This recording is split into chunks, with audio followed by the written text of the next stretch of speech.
உங்கள் பிசினஸ் உங்கள் ஏரியாவில் டெவலப் ஆகணுமா? இன்றைய விளம்பரப்படுத்துங்கள் சென்னை எக்ஸ்பிரஸ் நியூஸ் பேப்பரில். கையில் ஏதோ பிரச்சனை இருக்குன்னு அர்த்தம். அப்போ 3ஆம் பாவகம் சரியில்லைன்னு அர்த்தம். இப்போ தட்டுங்க பார்க்கலாம். யாருடைய முகத்திலுமே புன்னகை தெரிய மாட்டேங்குதே. கொஞ்சம் புன்னகையை காட்டுங்க பார்க்கலாம் எல்லாரும். கை தட்டும் போது 2 கையும் 5 பேரில் ஒன்றா சேர்ந்து இருக்கணும்மா. ஆனால் நீங்கள் சைட்லலாம் தட்டுறீங்க. ஹார்ட்டுக்கு நேராக வச்சு கை தட்டுங்க பார்க்கலாம் ஒரு தடவை. இங்கே நிறைய பேர் தட்டவே இல்லையே மேடையில். Very good. வணக்கம் சுரேஷ். வணக்கம். இல்லை, சுரேஷியை பார்த்த உடனே எனக்கு முதல்ல ஞாபகம் வர்றது, அவர் தெரியாமோ தெரியாமலோ தொலைக்காட்சியில் உட்காந்து 10ஆம் இடத்துக்கு வருது, 9ஆம் இடத்துக்கு வருது, 8ஆம் இடத்துக்கு வருது சினிமாவை சொன்னார். ஆனால் இன்றைக்கி அது ஜாதகத்துக்கு ரொம்ப கரெக்டாக பொருத்தமாக இருக்குது. ஜோசியத்துக்கு அவர் எங்கேயோ டச் பண்ணியிருக்குது ஒவ்வொரு கட்டமும். என் அரும்புக்குரிய ஏஎல்பி குடும்ப நண்பர்கள் அனைவருக்கும் உங்களுடைய கைத்தட்டல் மூலமாகவே நான் உங்களுக்கு நன்றி சொல்ல கடமைப்பட்டிருக்கிறேன்.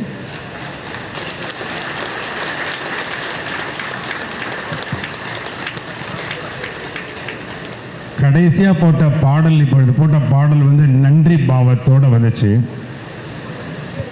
நான் இந்த மேடையை நன்றிக்குரிய மேடையை நான் வந்து இப்போது பயன்படுத்திக்கிறேன். என்னுடைய முதல் நன்றி யாருக்கு சொல்வேன்னா, அப்பா அம்மாவுக்கு அதை விட்டுருங்க, அதை நம்ம வாழ்நாள் நன்றி சொல்லி ஆகணும். ஆனால் அந்த ஏஎல்பி அப்படிங்கிற இந்த காரணம் அமைஞ்சதுக்கு முதல் நன்றி என்னுடைய இளைய சகோதரி டாக்டர் இளவரசி அவர்களுக்கு. உங்களுடைய பலத்தை கைத்தட்டல் மூலம், பலமாக கைத்தட்டினா நல்லா இருக்கு, உடல் ஆரோக்கியமாக இருக்குன்னு ப்ரூவ் பண்ணிக்கிட்டே வரீங்க. இந்த நிகழ்ச்சி முடியறதுக்குள்ளே நீங்கள் 2019 தடவை கைத்தட்டிருந்தீங்கன்னா உங்களுக்கு ஆயுள் ரேகையிலே பிரச்சனையே இல்லைங்கிறத சில அறிஞர்கள் சொல்லி கேள்விப்பட்டேன். இப்போ கைத்தட்டுங்க பார்க்கலாம். வால்யூம் ஏற்றுப்பா. இந்த நன்றி யாருக்குன்னா, நான் முதல்ல சொல்கிறது நன்றி வந்து என் தங்கைக்கு சொல்லிட்டேன். ஏன் சொன்னேன் அப்படின்னா,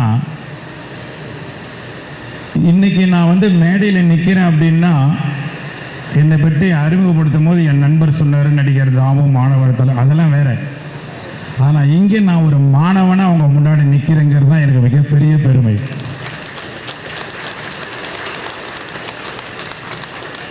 அறுபத்தோரு வயதுக்குள்ளே அடியெடுத்து வைக்கும்போது என்னை மீண்டும் மாணவனாக்கிய பெருமை, மீண்டும் எனக்கு ஒரு குரு கிடைத்த பெருமை, அந்த ஒட்டுமொத்த பெருமையும் திரையுலகத்திற்கு எனக்கு கிடைத்த மகா குரு யாருன்னா இயக்குனர் சிகரம் கே பாலச்சந்தர் ஐயா அவர்கள். கைத்தட்டதுக்கு ரொம்ப நன்றி. கல்வி உலகத்துக்கு குருவாக கிடைத்தவர் என்னுடைய மகா குரு டாக்டர் ஏபிஜே அப்துல் கலாம் ஐயா அவர்கள்.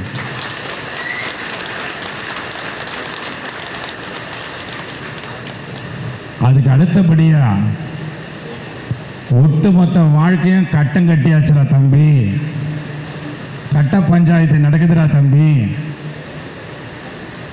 நம்ம கையில் எதுவுமே கிடையாது, எல்லாமே கிரகங்கள் கையில் இருக்குது, ஆனாலும் உன் கையில் தான் இருக்குது அப்படின்னு வாழ்க்கையினுடைய சாராம்சத்தை புரிய வைத்து, மிகவும் எளிதாக பொறுமையாக புரிய வைத்து, அந்த கலை எங்கே ஒளிந்திருக்கிறது என்றால், தமிழனுடைய பாரம்பரிய கலை 64 கலைகளில் 5வது கலையாக ஒளிந்திருக்கிறது என்பதை புரிய வைத்து, அந்த கலைக்குள்ளே என்னை அன்பாக அழைத்து, வகுப்புக்குள் என்னை அழைத்து, இந்த ஜோதிட கலை எனக்குள் அனுப்பி, இன்னைக்கு வாழ்க்கையை 100க்கு 100% புரிய வைத்த மகா குருதான் நம்முடைய பொது உடைமூர்த்தி ஐயா அவர்களுக்கு கைத்தட்டல் எப்படி இருக்கணும்னா, இந்த மாதிரி பொதுவான கைத்தட்டலாக இருக்கக்கூடாது. உண்மையிலே நாம் நன்றி உள்ளவர்களாக இருந்தால் எல்லோரும் எழுந்து நின்று கையை உயர்த்தி அவருக்கு தட்டி அவருக்கு அதை சமர்ப்பிப்போம். இந்த கைத்தட்டல் ஒளி அவர் காதுகளில் விழுந்து, அவருடைய 3ஆம் பாவத்தில் விழுந்து, அவரை ரெட்டிப்பு மகிழ்ச்சி கொடுக்கணும். 11வது கட்டத்துக்கு எடுத்துட்டு போகணும். ரெட்டிப்பு மகிழ்ச்சி கொடுக்கணும், லாபம், பேரானந்தத்தை கொடுக்கணும். அவருக்கு அமரும்படி அன்போடு கேட்டுக்கொள்கின்றேன். சந்தோஷப்படுத்தணும். தான் உணர்ந்ததை மற்றவர்களுக்கு உணர்த்த வேண்டும் என்ற உயர்ந்த ஞானத்தை தந்திருக்கிறார். அதனால ஒரே வரியில முடிக்கணும்னா, இன்னைக்கு இந்த ஜோதிட கலையில் நான் ஒரு எல்கேஜி தான். ஆனா ஜாலியா இருக்குங்க. உண்மையிலே சொல்றேன், எதை பார்த்தாலும் கட்ட கட்டமா தெரியுது. ஏன் கேட்குறீங்க? இதை பாருங்க, ஜன்னலை பார்த்தா மேஷம் அங்கே இருக்கு, இந்த மூலையில் போனால் அந்த பக்கம் மீனம் இருக்கு, இந்த பக்கம் வந்தால் மிதுனம் இருக்கு. எதை பார்த்தாலும் கட்ட கட்டமாக தெரியுது. இந்த கேமராவை பார்த்தாலும் ஒரு கட்டம் தான் தெரியுது முன்னாடி, வியூ ஃபைண்டரை பார்த்தா. அவ்வளவே நம்ம நீல்கருவிலை ஐயா பெட்ஷீட்லையும் கட்ட கட்டமாக இருக்கு. அதான் ஆச்சரியம். புரிஞ்சிருந்தா கை தட்டியிருப்பீங்க எல்லாரும். நான் பேசுகிறேன் பாருங்க, எனக்கு பின்னாடியும் கட்டம் தான். இந்த பால்கனியில் உட்காந்துருக்காங்க பாருங்க முன்னாடி, அதுவும் கட்டம்தான். அப்போ தான் தெரியுது, லைஃப்பில் கட்டம் கட்டி அடிக்கிறானுங்கப்பா அப்படின்னு கேட்டதெல்லாம் உண்மை. புரிஞ்சிருந்தா என்ன பண்ணியிருப்பீங்க நேரம்? கட்ட பஞ்சாயத்து இது இல்லை, அங்கே ஒன்று நடக்குது, கட்ட பஞ்சாயத்து. என் அருமைக்குரிய ஏஎல்பி குடும்ப நண்பர்களே, நீங்கள் பாக்கியசாலிகள், பாக்கியம் பெற்றவர்கள். இல்லைன்னா இந்த குடும்பத்துக்குள்ளே வர முடியாது. உங்களை பற்றி தான் சொல்கிற போது எப்படி கை தட்டணும்? அடுத்தவனுக்கு கை தட்டிய ஓஞ்சது போதும், உங்களுக்கு தட்டுங்க. முதல்ல ஜாதகர் தன்னை உயர்த்தி கொள்ள வேண்டும். எப்போ பார்த்தாலும் தாழ்த்திக்கிறது, எனக்கு என்ன பண்ணுறதுனே தெரியல, ஒன்றுமே புரியல, அதெல்லாம் ஒன்று மேலே வந்து நிற்கிறேன் எல்லாரும். இன்னைக்கு ஏதாவது புரியணுங்கிறதுக்கு தான். இந்த மேடையில் இருக்கின்ற அத்தனை பெரியவர்களுக்கு ஒரு கைத்தட்டல் கொடுங்க.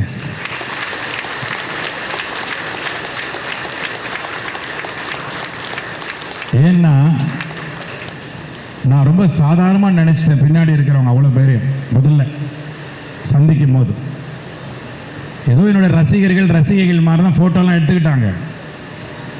நான் 35 லட்சம் மாணவர்கள், 3 லட்சம் ஆசிரியர்களை சந்திக்கும் போது எனக்குள்ள ஒரு ஆசிரியர் குணம் இருக்கு. ஆனால் இந்த மாதிரி ஒரு அற்புதமான ஆசிரியர்களை, ஜோதிட கலையை கற்றுக் கொடுக்குற ஆசிரியர்களை பார்த்து ஆச்சரியப்படுகிறேன். தட்டலாமே நல்லா. நிறைய பேர் புதுசாக வந்திருப்பீங்க, கணவன்மார்கள் வந்திருப்பீங்க. உங்கள் மனைவி ஜோதிடராக இருப்பாங்க ஏஎல்பி ஃபேமிலியில், புருஷன் ஏஎல்பி ஃபேமிலியில் மெம்பராக இருப்பீங்க. ஆனால் மனைவிக்கு தெரியாது உங்கள் அற்புதம், உங்கள் ஞானம். அதனால் இந்த ஆசிரியர்களை எழுந்து நின்று அவர்கள் முகத்தை காட்டும்படி நான் பணிவோடு கேட்டுக்கொள்கிறேன். எல்லோரும் எழுந்து நில்லுங்களேன் தயவுசெய்து, அவங்களாம் பார்க்கட்டுமே எவ்வளோ அழகாக உங்களை உருவாக்கியிருக்காரு பொதுவுடைமூர்த்தி ஐயா அவர்கள். எழுந்து நின்று அத்தனை ஆசிரியர்களும் உங்கள் முகத்தை காட்டுங்க பார்க்கலாம். கேமராவில் ஜூம் பண்ணி காட்டுங்க. எங்களை எல்லாம் காட்டுறீங்க, சினிமா நடிகர்களை அவங்கள காட்டுங்க, வாழ்க்கையை மாற்றுறாங்க. நன்றி. இப்போ வாழ்க்கை மாறுமா? இந்த பராபவமே மாற்றத்திற்கான ஆண்டு.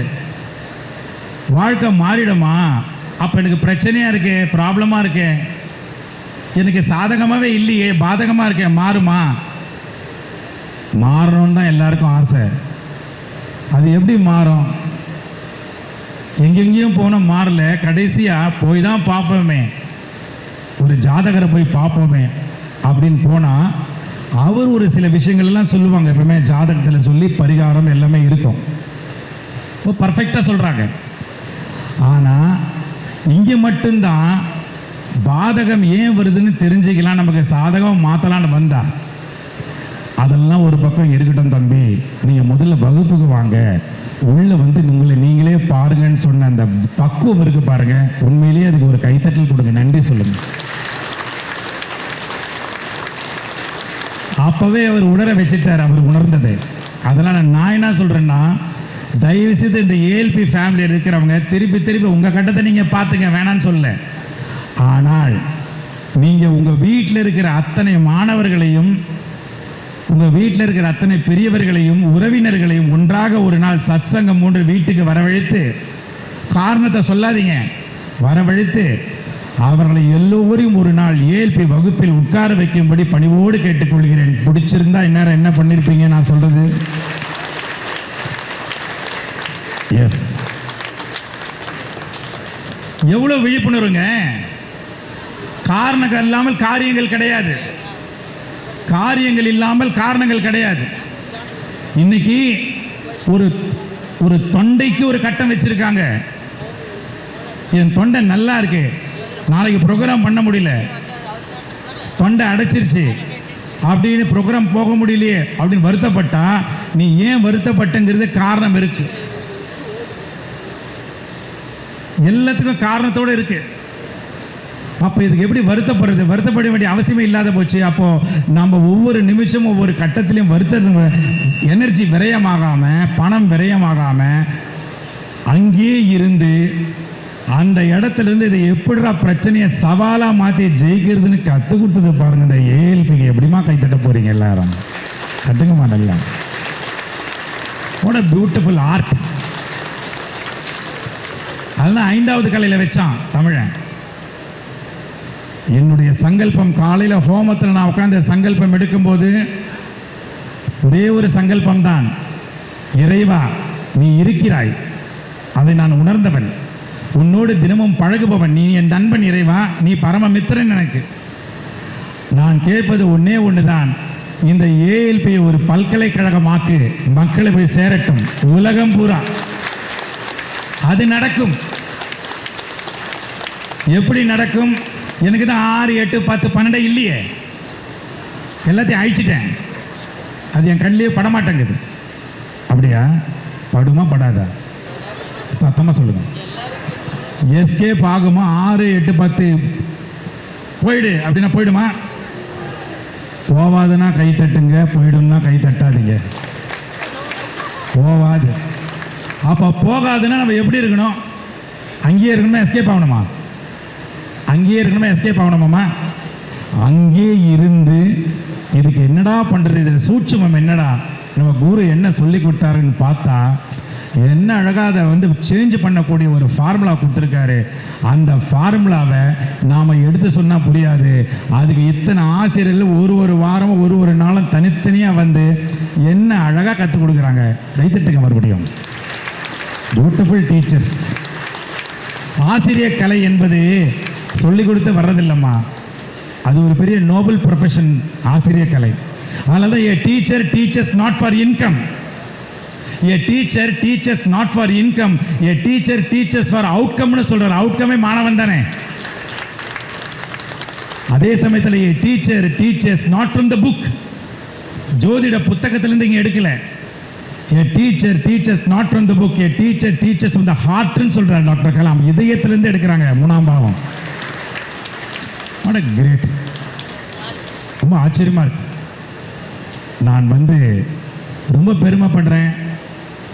நீங்கள் எல்லாரும் உங்கள் வீட்டில் இருக்கிற குழந்தைகளை தயவுசெய்து ஏஎல்பி பல்கலைக்கழகத்துக்குள்ளே கொண்டு வாங்க. வேல்ஸ் பல்கலைக்கழகத்தில் ஒரு ஜோதிட கலையில் ஒரு டிபார்ட்மெண்ட்டே இருக்குது. இன்னும் ஒரு வாரத்தில் நான் சென்று பேச இருக்கிறேன். அந்த சிலபஸில் ஏஎல்பியை கொண்டு வந்து நிற்க வைங்க. என்னம்மா நல்லா தான் தட்டுங்களேன். இதுவரைக்கும் நீங்கள் 418 தடவை தான் கை தட்டியிருக்கீங்க. நிகழ்ச்சி முடிகிறதுக்குள்ளே குறைஞ்சபட்சம் 1000 தடவையாவது கை தட்டிங்கன்னா 10ஆம் பாவத்தில் மாமியார் பிரச்சனையே வராது. உணர்ந்திருந்தால் கை தட்டுங்க, எல்லாம் தட்டாதீங்க.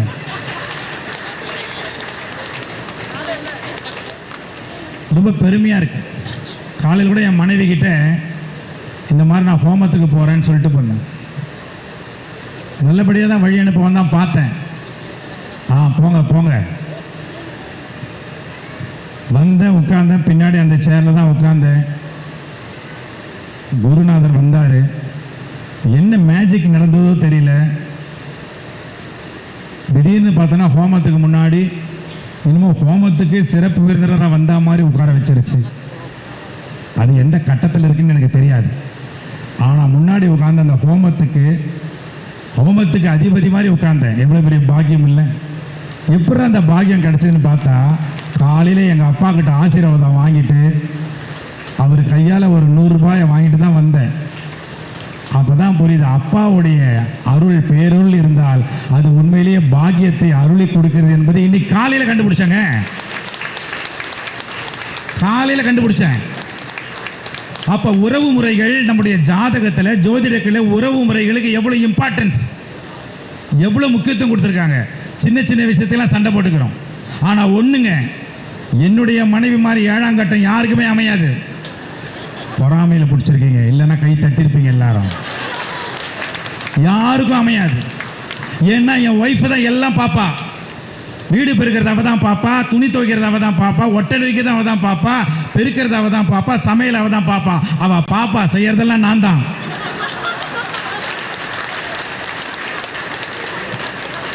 நல்ல பாப்பா 7ஆம் கட்டத்தில் உட்காந்து விதவிதமாக. அப்போ தான் வெறும் பார்க்குறாலே நம்ம இவ்வளோ வேலை செய்கிறோம் பார்த்தா, நான் உட்காந்துருக்கிற வீடு வேறு வீடு, ஒரே வீடு தான். தப்பாக நினைக்காதீங்க என் அருமைக்குரிய பெற்றோர்களே. விரயம் எப்படி வேணால் வரும். அதனால தான் இப்போ நான் ஒரு முடிவு பண்ணிட்டேன். நம்ம கையில் எதுவும் இல்லைன்னு நினைக்கக்கூடாது. நம்ம வாழ்க்கை நம்ம கையில் தான் இருக்குது, தெரிஞ்சு போச்சு. அதனால் வாழ்க்கையில் 2 சவுண்டு தான். ஏஎல்பிக்குள்ளே வந்து 2 சவுண்டை கண்டுபிடிக்கிறேன். நான் மிமிக்கிரியில் ஏகப்பட்ட சவுண்டு பண்ணுவேன், அது வேற. ஒரு ஹெலிகாப்டர் பண்ணுறேன்னா அது எங்கே வருது, தொண்டையிலேருந்து வருதுன்னு தெரியும். இப்போ நான் உங்களை கேட்குறேன் பாருங்கள், தொண்டை எந்த பாவத்தில் எந்த கட்டத்தில் வருதுமா? தொண்டை சொல்லுங்கள் பார்க்கலாம். யார் 3ன்னது? ENTயா? கை தட்டுங்க. அவங்களுக்கு சந்தேகமாக இருக்கக்கூடாது. இயர், நோஸ், த்ரோட் அதுவே 3 தான்மா. நல்லா கை தட்டுக்கம்மா எல்லாம்.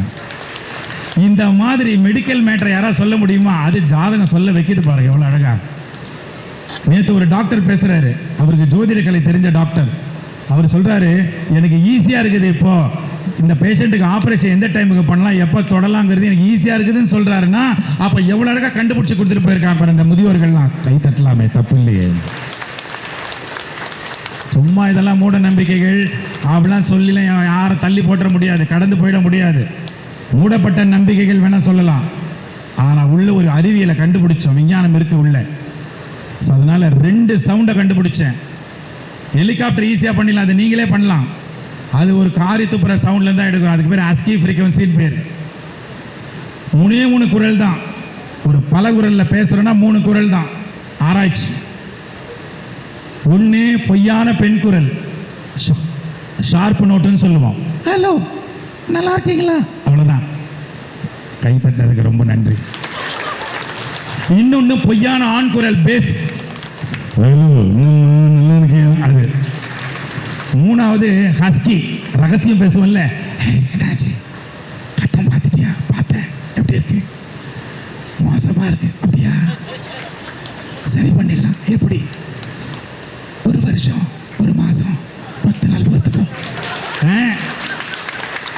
அது வரைக்கும் என்ன பண்ணுறது? கம்முன்னு சொல்கிறது யாரு? மனைவி. புருஷன் கம்முன்னு இருந்துட்டா வரையா, பாதம் மாறும்போது வரும். என்ன பாதம்? ஓ, என் பாதத்தில் அடிபடுது உங்களுக்கு தெரிஞ்சு போச்சா ஏற்கனவே? அந்த பாதம் இல்லையா, இது நட்சத்திர பாதம். ஓ, அது வேற இருக்கா? புரியல அவருக்கு. இவருக்கு எப்படிதான் புரிய வைக்கிறதுன்னு. ஏன் கஷ்டப்படுறீங்க? போடுங்க, கொண்டு வந்து ALP கிளாஸில். அப்படிதான் முடிஞ்சு போச்சு பரிகாரம். புரிஞ்சிருந்தா கைத்தட்டல் வேற மாதிரி இருக்கும். அப்போ ஒரு ஹெலிகாப்டர் பண்ணுறோன்னா ஹஸ்கி ஃப்ரீக்வன்சி சவுண்டு, இது ரகசியம். இதில் ஃப்ரீக்வன்சி அதிர வச்சேன்னா அதுக்கு பேர் ஸ்பிட்டிங் நோட்டு. காரி துப்புற சவுண்டு, துப்பக்கூடாது. இந்த சவுண்டை என்னுடைய எபிக்ளாட்டிஸ் குரல் வலை மூடியில் வச்சு கிளாக் வைஸாக ரொட்டேட் பண்ணால் அது எப்படி கலையாக மாறுதுன்னு பாருங்கள். ஆச்சரியப்படுவீங்க, ஆச்சரியப்பட்டு ரசிப்பீங்க. பாருங்கள் அந்த கலையை, பாருங்கள் எப்படி எவ்வளோ அழகாக அந்த கலை மாறுது பாருங்கள்.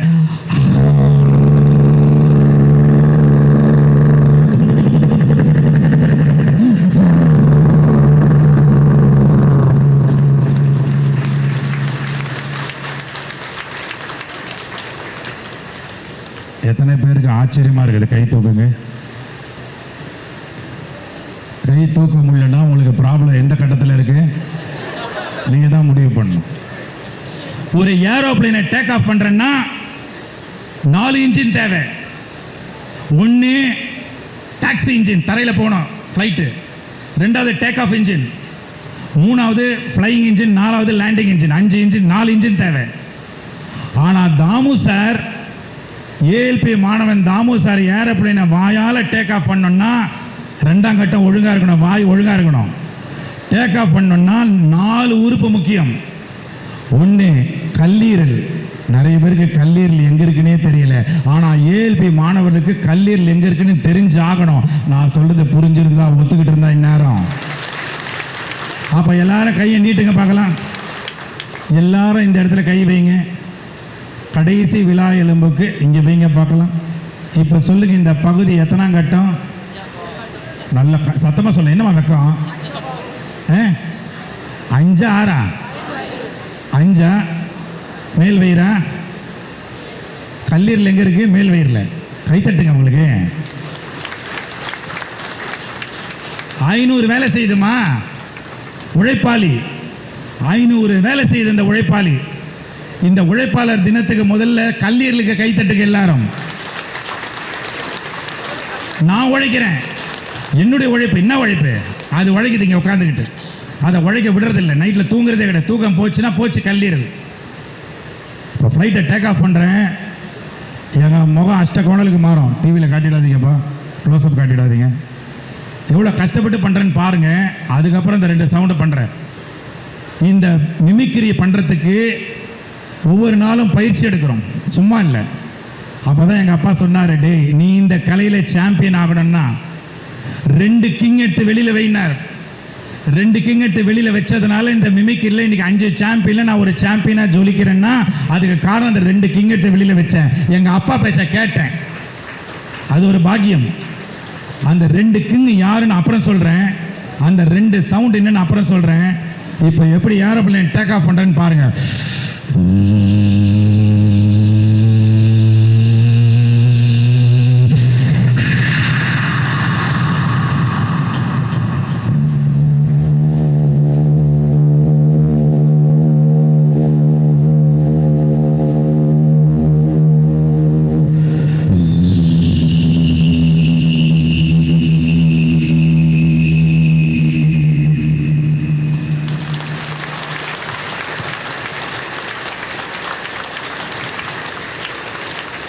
எத்தனை பேருக்கு ஆச்சரியமா இருக்குது? கை தூக்குங்க.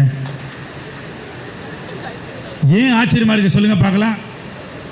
நான் புட்ட குரல், இந்த பல குரல் நீங்க அங்கிருந்து என்ன பண்ணீங்க? காதால கேட்டீங்க.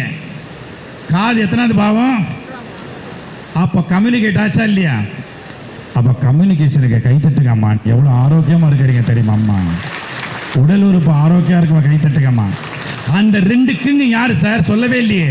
அந்த 2 கிங் யாருன்னா, இன்னைக்கு நான் இவ்வளோ ஆரோக்கியமாக நின்று பாதம் வலிக்காமல் நின்று பேசுகிறேன்னா அந்த 2 கிங்கை வெளியில் வச்சதுனால தான். அந்த 2 கிங் யாருன்னா, ஒருத்தன் ஸ்மோக்கிங்கு, இன்னொருத்தன் ட்ரிங்கிங்கு. 2 கிங்கை வெளியே வச்சதுனால தான் இன்னைக்கு ஒழுக்கமாக நிற்க முடியுது.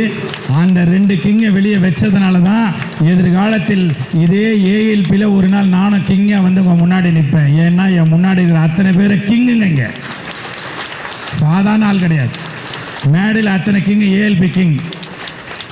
அதனால் நான் ரொம்ப நேரம் பேசுகிறத பார்த்து யாரோ ஒரு அம்மா கட்டத்தை பார்க்குறாங்க. இவன் வாயால் கெட போகிறான், இவனுக்கு 2:12 இருக்குன்னு பார்த்துட்டாங்க. அதனால் என் வாய் விரயத்துக்கு போகாமல் இருக்கிறதுக்குள்ள நான் சுப விரயமாக முடிச்சுக்கணும்னு நினைக்கிறேன். அதனால் இதுவரை பொறுமையுடன் நம்ம வந்து கேட்ட உங்கள் அனைவருக்கும் என்னுடைய இதயபூர்வமான நன்றிகளை தெரிவித்துக் கொண்டு,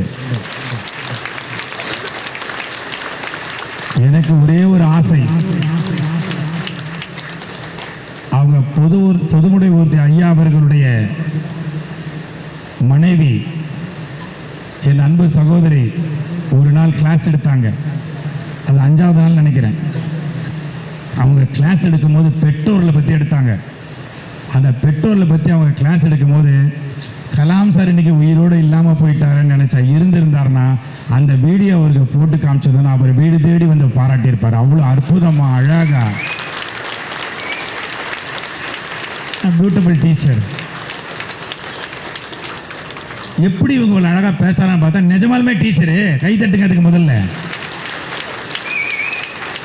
எப்படி இத்தனை டீச்சரை உருவாக்குன்னு ஆச்சரியப்பட்டா, அவரும் டீச்சரு, மகா குருவும் டீச்சர் தான், ஏஎல்பி குருவும் டீச்சரு, எல்லாம் பிஎட். நான் கிடையாது. அது பிஎட்னா அது ஒரு தனி கலை. அதனால நாங்கள்லாம் மோட்டிவேட்டர்ஸ். டீச்சர்கிட்ட எப்படி மாணவனை சேர்த்து வைக்கிறதுங்கிறதுல நிபுணர்கள். அது கலாம் ஐயா கொடுத்த ஒரு பொக்கிஷம், அவர் கொடுத்த கிஃப்ட் அது. ஸோ இந்த சமயத்தில் நாம் எல்லாரும் கையை உயர்த்தி நம்முடைய பெற்றோர்களுக்கு ஒரு கைத்தட்டல் கொடுத்து, அவங்க உயிருடன் இருந்தாலும் உடலாக உயிருடன் இல்லாமல் இருந்தாலும் கைத்தட்டுவோம்.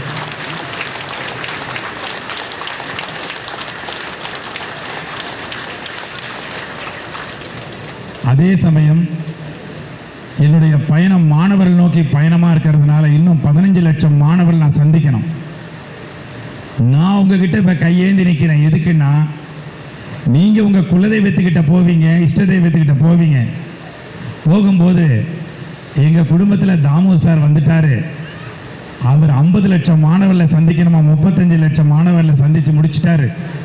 கலாம் ஐயாவுடைய சங்கல்பம், நான் 15 லட்சம் மாணவர் இன்னும் சந்திச்சே ஆகணும். அதுக்கப்புறம் தான் நான் சினிமாக்குள்ளே வர முடியும்.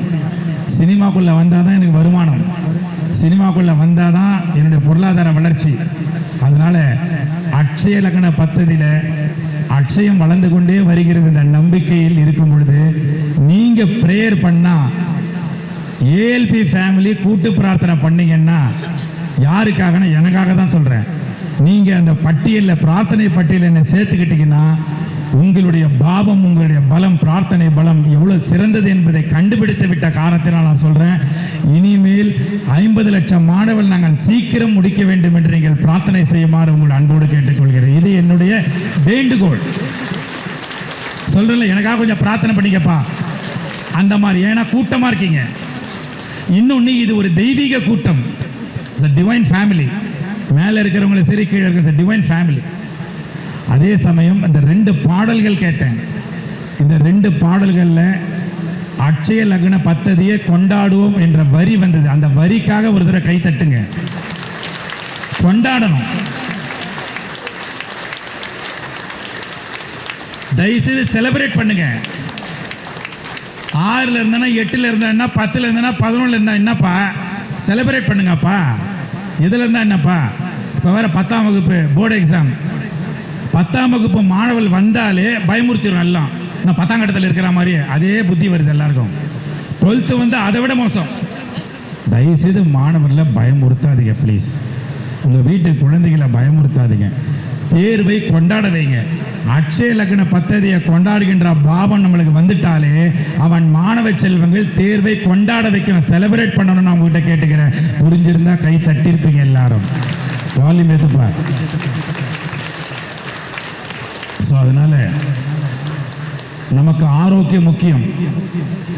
அது தீரக்கூடிய நோயோ இல்லை தீரக்கூடிய வம்போ தீரக்கூடிய பிரச்சனையோ நம்ம 8க்கு போக வேண்டாம், அது விட்டுருங்க, அது வேற கணக்கு. தயவுசெய்து சொல்கிறேன், நம்முடைய மேல் வயிறையும் அடி வயிறையும் ஜாக்கிரதையாக பார்த்துக்கணும். கட்டத்தில் இருக்குதோ இல்லையோ, அது இல்லை நம்ம வாழ முடியாது. தயவுசெய்து சாப்பிடும்போது கவனமாக சாப்பிடுங்க. அதனால் டாக்டர் கலாம் அழகாக சொல்கிறாரு, EAT ஈட்டுன்னா எக்ஸ்பீரியன்ஸ் ஆல் டேஸ்டஸ்ன்னு அர்த்தம்மா. டேஸ்ட்டை எக்ஸ்பீரியன்ஸ் பண்ணுங்கன்னு சொல்கிறாரு, வாழ்க்கையை எக்ஸ்பீரியன்ஸ் பண்ண சொல்ல மாதிரி. ஆனால் ருசிக்கிறதே இல்லையம்மா. காலையில் சாம்பார் போட்டார், இட்லிக்கு சாம்பார், கைத்தட்டுங்க அந்த மனுஷனுக்கு முதல்ல. அன்னமய கோஷா என்ன டேஸ்ட்டு, அதெல்லாம் என்கரேஜ் பண்ணணும், நன்றி சொல்லணும். என் அன்புக்குரிய ஏஎல்பி நண்பர்களே, குடும்ப உறுப்பினர்களே, மத்தியானம் சாப்பிடும்போது தயவுசெய்து உணவை பாருங்க. மேடையில் இருக்கிறவங்களுக்கு கூட நான் சொல்றேன், என்னுடைய சகோதரத்துவமா, சாப்பிடுறதுல கவனமே இல்லை. அந்த சாப்பிடும்போது எங்கேயோ விவசாயி உழைச்சி நமக்கு கொடுத்து, அது சமையல் ரூமுக்கு போய் டாக்ஸிகாலஜி டிபார்ட்மெண்ட், சமையல் ரூம் வந்து ஒரு டாக்ஸிகாலஜி டிபார்ட்மெண்ட், அங்கே இருக்கிற கழிவுகளெல்லாம் நீக்கி அழகாக சமைச்சு அக்னி பகவானோட உதவியோடு அதை கொதிக்க வச்சு எல்லாம் பண்ணி சமைச்சு கைக்கு வந்ததுக்கப்புறம் 6 சுவையோடு வந்ததுக்கப்புறம் அதை அழகாக ருசி சாப்பிட வேணாமா?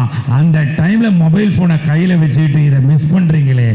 ஏஎல்பி ஃபேமிலி அதை பண்ணீங்கன்னா நீங்கள் ஏஎல்பி ஃபேமிலியிலேருந்து வெளியில் போயிட்டீங்கிறது அர்த்தம். அப்படிலாம் நடக்காது தாமு சார். அப்படி நடக்க விட மாட்டோன்னா இந்நேரம் என்ன பண்ணியிருப்பீங்க எல்லாரும்? 3ஆம் பாவத்தை இயக்குங்க. டிவி பார்த்துக்கிட்டே சாப்பிட்றது, அங்கே எவனோ எவ்வளோ இழுத்துன்னு ஓடிடுவான், இங்கே உட்காந்து ஓடு ஒப்பாரி வைக்கிறது. நமக்கு என்ன வந்தது? அதனுடைய கட்டம் சரியில்லை, அது இழுத்துன்னு போகிறது ட்ராமா. ஆனால் நம்ம கிட்ட தட்டில் சாப்பாடு வந்தால் டிவியாக பார்க்குறது, அழகாக தரையில் உட்காந்தோ இல்லை டைனிங் டேபிளில் உட்காந்தோ உணவு ருசிக்க வேண்டாமாம்மா. ருசிக்கிறது மூலமாக 40% எனர்ஜி ஃப்ரீயாக கிடைக்குதுமா. இதை விட வேற என்னமா பரிகாரம் வேணும்? ஹாஸ்பிட்டாலிட்டி எங்கே இருக்குது தெரியுமா? ஹாஸ்பிட்டாலிட்டி நம்ம கை கெட்ட உணவை நம்ம வாயில் போட்டு அரைச்ச மாவை அரைக்கணும். அரைச்ச மாவை அரைக்கிறதே இல்லை, அப்படி அப்படியே முழுகிறது. அப்புறம் ஹாஸ்பிட்டலுக்கு தானே போவோம். ஹாஸ்பிட்டல் வளருதுன்னு சொன்னார். இன்னைக்கு மருத்துவமனைகள் வளர்ந்து கொண்டே இருக்கிறது. காரணம் என்ன தெரியுமா? உணவு விழிப்புணர்வு இல்லை. ஜோதிடம் என்பது மாபெரும் விழிப்புணர்வு. அதில் உண்ணும் உணவு முக்கியமான விழிப்புணர்வு. அதனால தயவு செய்து பிசிக்கல் ரெஸ்பான்சிபிலிட்டி கையில் எடுக்கணும். பொதுவாக நம்முடைய ALP family and then mental responsibility. Mental problem இருக்கவே கூடாது, அதுவும் நமக்கு இருக்கக்கூடாது. ஏன்னா வாழ்க்கையை உணர்ந்துட்டீங்க, நீங்க விவரம் தெரிஞ்சு போச்சு. தன்னுடைய வாழ்க்கையை பற்றி புரிஞ்சவங்க, செல்ஃப் அனாலிசிஸ் பண்ணவங்க, செல்ஃப் ரியலைஸ் பண்ணவங்க வெளியில பார்க்க முடியாதுமா. ஆனா ஏஎல்பி ஜோதிட ஃபேமிலியில பார்க்கலாமா? உங்களை நீங்களே பார்க்குறீங்கம்மா. உங்களை உணர்ந்த நிலையில் இருக்கிறீங்க. அப்ப நம்ம எப்படி இருக்கணும்? ஆரோக்கியமா இருக்க வேண்டாமா? இந்த முட்டி என்னது? இந்த 10ஆம் பாவத்தில் முட்டி இருக்கா இல்லையா? இருக்குதா இல்லையாம்மா? அந்த முட்டி எலுமிச்சம்பழம் மாதிரிமா. ஒரு எலுமிச்சம்பழத்தை பீரோ மேலே வைக்கலாம். ஆனால் பீரோவை தூக்கி எலுமிச்சம்பழம் மேலே வச்சா என்னமாகும்? பார்த்துங்க. இங்கே எத்தனை பேர் எலுமிச்சம்பழம் மேலே பீரோ வச்சுட்டு சுற்றுறீங்க? நீங்களே பார்த்துங்க. அது ஆம்பளைங்களா, ஆண் ஜாதகமாக இருந்தாலும் சரி, பெண் ஜாதகமாக இருந்தாலும் சரி, ஜாதகர் நீங்கள் தான். நான் சொல்கிறது புரிஞ்ச உடனே உடம்பை பார்த்தீங்க பார்த்தியா? அங்கே தான் நீங்கள் நிற்கிறீங்க. இந்த உடலை குறைக்க முடியுமான்னா ஈஸியாக முடியும். அதுக்கு காலையில் 4:30 மணிக்கு எழுந்துக்கிறதுக்கு பழக்கப்படுத்திட்டீங்க. 3:30 மணி 4:30 மணி வரைக்கும் தூங்கிட்டு இருந்த ஒருத்தனை தட்டி எழுப்பிட்டீங்க. எல்லாரும் சொன்னாங்க 4 மணிக்கு எழுப்புறோன்னு. கிடையாது, 3:30 மணிக்கு எழுந்துக்கிறோம். 3:30 மணிக்கு எழுந்து சுடு தண்ணியை போட்டு பச்சை தண்ணியை போட்டு குளிச்சுட்டு காலையில் எல்லாம் தூங்குற நேரத்தில் நாம் உஷாராயிடுறோம். எல்லா எண்ணங்களும் அமைதியாக இருக்கிற நேரத்தில் நாம் உஷாராகி 2 மணி நேரம் எக்ஸ்ட்ரா கிடைக்குது. 6:30 மணிக்கு எழுந்தவனுக்கு 24 மணி நேரம்னா 4:30 மணிக்கு எழுந்தவனுக்கு 26 மணி நேரம், 26 ஹவர்ஸ். தலைவிதி மாறுது, விதியை மாற்றுது. அப்போதான் நான் சொன்னேன், அருமைக்குரிய பெரியவர் ஒரு மகா குரு உருவாக்கணும். இன்னொரு குரு, இன்னொரு ஆசிரியர், நம்முடைய சாந்தகுமார் அண்ணன். அவர்கிட்ட சொன்னேன், காலையில் 2 மணி நேரம் எக்ஸ்ட்ரா கொடுத்துட்டீங்க, எங்களுக்கு ரொம்ப பெருமையாக இருக்குது, ஆச்சரியமாக இருக்குன்னு. நீங்கள் மட்டும் இல்லை, எல்லாரும் எங்களை பாராட்டுறாங்க. சாந்தி தேவி கிளாஸ் எடுக்கிற அவங்கள பாராட்டுறாங்க. அவங்க அமுதா மேடம்ப்பா எல்லாரையுமே பாராட்டுக்கு. என்ன முதல் பாராட்டுனா, நான் 4:30 to 6:30. ஏன் தெரியுமா? அது ஆச்சரியமா போச்சு. ஏன் தூங்கி 10 மணி வரைக்கும் தூங்கி செல்லம் கொடுத்து குழந்தைங்களை தூங்க வச்சு இன்னைக்கு 4:30 மணிக்கு எழுந்தது ஆச்சரியமா போச்சு. அது ஒரு சாதாரண நிலை. ஆரம்ப காலகட்டத்தில் நாம சீக்கிரமா தூங்கி சீக்கிரமா எழுந்தோம். ஆனா இன்னைக்கு சீக்கிரமா எழுந்துக்க முடியல. ஏன்? எல்லாம் மொபைல் ஃபோன் கம்யூனிகேஷன் ப்ராப்ளம் ஆகி போய் 3ஆம் கட்டத்தில் ப்ராப்ளம் ஆகி போய் எல்லாம் 12 மணி வரைக்கும் டிவி சீரியல் பார்த்து மோசமா போயிட்டோம்மா. நான் சொல்றது உண்மைன்னா என்ன பண்ணிருப்பீங்க எல்லாரும்? ஆமாம்மா. ஆனால் நல்லா கவனிங்க, எங்கேயாவது ஜோதிட கலையை பற்றி, இந்த வாஸ்து கலையை பற்றி 8 மணிக்கு மேலே ப்ரோக்ராம் வந்து பார்த்துருக்கீங்களா? எல்லாம் காலையில் தான் வருது. கை தட்டுங்க அதுக்கு முதல்ல. எல்லாம் விடிய காலை சூரியன் வரும்போதே. அதனால நண்பர்களே, தயவுசெய்து யோகா பண்ணுங்க, சூரிய நமஸ்காரம் பண்ணுங்க. இன்னைக்கு அந்த ஹோமத்தில் அந்த வேத விற்பனர்கள்லாம் மந்திரத்தை ஒலிக்கும் போது, அந்த ஒலியை கேட்கும் போது, ஆஹா ஆஹா ஸ்வாகா ஸ்வாகால ஒரு ஆகாவை பார்த்தேன். அதனால தான் இந்த ஆகாங்கிற சவுண்டை நான் எடுத்துக்கிட்டேன். அந்த ஐயோங்கிற சவுண்டத்துக்கு ஓரம் கட்டிட்டு, இனிமேல் என் மனைவி சாம்பாருக்கு உப்பு போடலன்னா, ஆஹா எப்பேற்பட்ட கலை, சாம்பாரில் உப்பு இல்லாமல் படைத்தாயே, நீ வாழ்கன்னு பாராட்ட தொடங்கிட்டேன். திடீர்னு கோச்சிக்கிறா, ஏமா நேற்று சட்டையை துவைக்காமே வச்சுட்டீங்களே? டெய்லி துவைச்சு பார்த்தினா வேலைக்காரியான்னு கேட்டாங்க. ஆஹா எப்பேற்பட்ட கோபம், இந்த கோபத்துக்கு தானே ரசிக்கனே இல்லை, நான் ரசிக்கிறேன் ஆஹா போட்ட சவுண்டை. இனிமேல் நம்முடைய வாழ்க்கையில் ஆகா போட்டோன்னா அதை விட பரிகாரம் இருக்காமா? எல்லா கட்டத்திலையும் எல்லா சூழ்நிலை 6, 8, 10, 12 வரும்போது ஆகா போட்டு பாருங்க. ஐயோ போட்டுறாதீங்க. அந்த ஆகாவோட வாழ்க்கை நடத்தினா நாம் எல்லாம் ஓஹோன்னு இருப்போம் என்று கூறி, உங்களுடைய ஆசீர்வாதம் கைத்தட்டல் மூலமாக உங்கள் ஆசீர்வாதத்தை பெற்று நம்முடைய மகாகுரு ஜோதிடக்கலை நமக்குள் விதைத்த பொதுவுடைமூர்த்தி ஐயா அவருடைய குரு நீல்கரோலி ஐயா அவர்களுக்கு எல்லோரும் எழுந்து நின்று மீண்டும் ஒரு முறை அவருக்கு பலத்த கைத்தட்டல், அந்த உயர்ந்த ஆன்மாவுக்கு பலத்த கைத்தட்டல், அந்த ஒளி போய் அதிர்வலைகளாக அவருக்கு சேரட்டும், அவருடைய அருளை பெறுவோம் என்று கூறி இந்த ஒட்டுமொத்த நிகழ்ச்சியும் மக்களுக்கு கொண்டு போய் சேர்க்கிற இந்த மீடியா நண்பர்களுக்கு கைத்தட்டுங்கம்மா எல்லாரும். ஏன்னா நம்ம உட்கார்ந்து ரசிக்கிறோம், அந்த குழந்தைங்க பாருங்கம்மா நிற்குதுங்கம்மா, அந்த பாதத்தில் விரயம் வந்துடக்கூடாதும்மா, 12ஆம் வீட்டுக்கு போயிடக்கூடாதும்மா, 11ல் இருக்கணும்னு வேண்டுங்கம்மா, 11ல் ரெட்டிப்பு லாபம் வரட்டும். அந்த மீடியா நண்பர்கள் கைத்தட்டி, இந்த ஆடியோ நண்பர்களுக்கு எல்லாம் கைத்தட்டி, ஹோமத்தில் இருக்கிற அத்தனை பேரும் நம்முடைய மாணவர்கள் என்று கேட்கும்போது எவ்வளவு பெரிய ஆனந்தம். இந்த ஆனந்தத்துக்கெல்லாம் காரணமாக இருக்கின்ற நம்முடைய பொதுவுடைமூர்த்தி ஐயாவிற்கு நன்றி கூறி மீண்டும் ஒரு முறை என் தங்கை இளவரசிக்கு நன்றி கூறி விடைபெறுகிறேன். நன்றி, வணக்கம். Thank you very much. Thank you. Classified ads, display ads, சிறிய விளம்பரம் முதல் பெரிய விளம்பரம் வரை அனைத்து கடைகளிலும் வீடுகளிலும் இலவசமாக டிஸ்ட்ரிபியூஷன் செய்து தரப்படும் சென்னை எக்ஸ்பிரஸ் நியூஸ் பேப்பரில் always your neighbourhood news paper.